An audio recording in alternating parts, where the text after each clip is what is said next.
राम जी, आपकी कथा सरोवर है। कौन सरोवर? मान सरोवर। एक आंचल लिया, गमछा अपना, और भगवान को ओढ़ाया और अपने आंचल के भीतर गए और भगवान के कान में 3 बार भगवान का नाम बोल दिए। गुरु भगवान रामानुजाचार्य स्वामी दक्षिण भारत में अवतरण भया।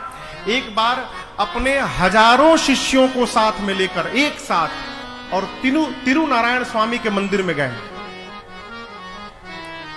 जाकर दर्शन किया।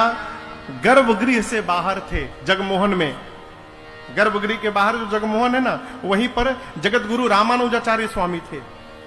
तब तक जो पुजारी जी तिरुनारायण स्वामी की पूजा में तल्लीन थे, तो भगवान के विग्रह से आवाज निकली, मूर्ति से, और पुजारी से कहा कि आचार्य जी को भीतर बुलाओ। अब तो पुजारी जी के हाथ पांव सूज गए। भगवान की मूर्ति से आवाज आई कि जो बाहर आचार्य जी आए हैं उनको भीतर बुलाओ। जगत गुरु भगवान भीतर गए। तिरुनारायण स्वामी ने आदि जगत गुरु भगवान रामानुजाचार्य स्वामी से प्रश्न किया। आप प्रश्न का उत्तर दीजिए। त्रेता में मैं राम बनकर आया।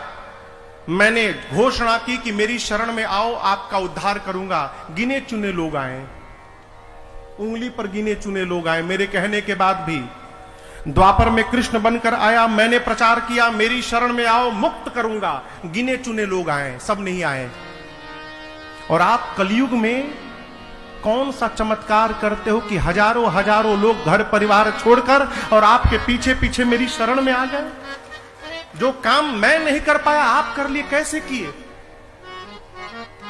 आदि जगत गुरु भगवान कहे, आप यानी जिज्ञासु हैं, आप जानना चाहते हैं। तो जो जानना चाहता है, जो प्राप्त करना चाहता है, उसको नीचे होना चाहिए, देने वाले को ऊपर होना चाहिए। आप सिंहासन पर बैठकर मेरे से प्रश्न पूछ रहे हैं, यह विधि तो ठीक नहीं है। मुझे ऊंचा करिए, आप नीचे आकर पूछिए, फिर बताऊंगा।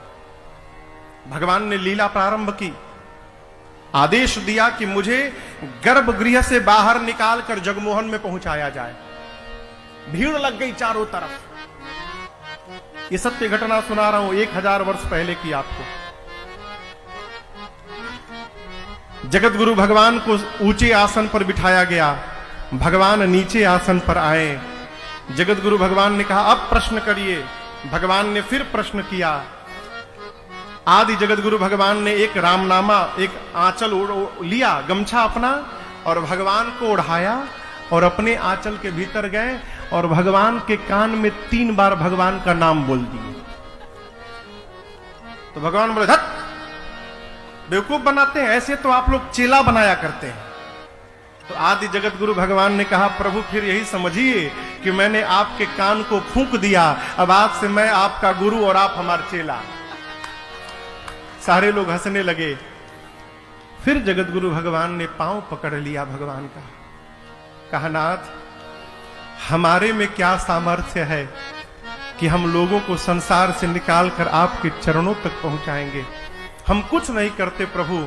जिस प्रकार आपके कान में 3 बार आपका नाम बोला मैंने, उसी प्रकार जो हम लोगों के पास आते हैं उनको चादर उड़ाकर और उनके कान में हम 3 बार आपका नाम बोल देते हैं। ये आपके नाम का प्रभाव है कि जीव संसार का त्याग करके आपकी शरण में चला आता है। प्रभु, हम कुछ नहीं करते, सब आपका नाम करता है। जिस कार्य को भगवान नहीं कर पाए कलिकाल में, उस कार्य को भगवान के नाम ने करके दिखा दिया। ये नाम की महिमा है। इसलिए मेरी आपसे प्रार्थना है, जो किस्मत जगत की अरे बनावे सवारे, तो क्यों ना चले हम उन्हीं को पुकारे। जो किस्मत जगत ही मंत्र जपना है, अब रह कर सहारे। यही मंत्र जपना है, रह कर सहारे। क्या? हरे कृष्ण गोविंद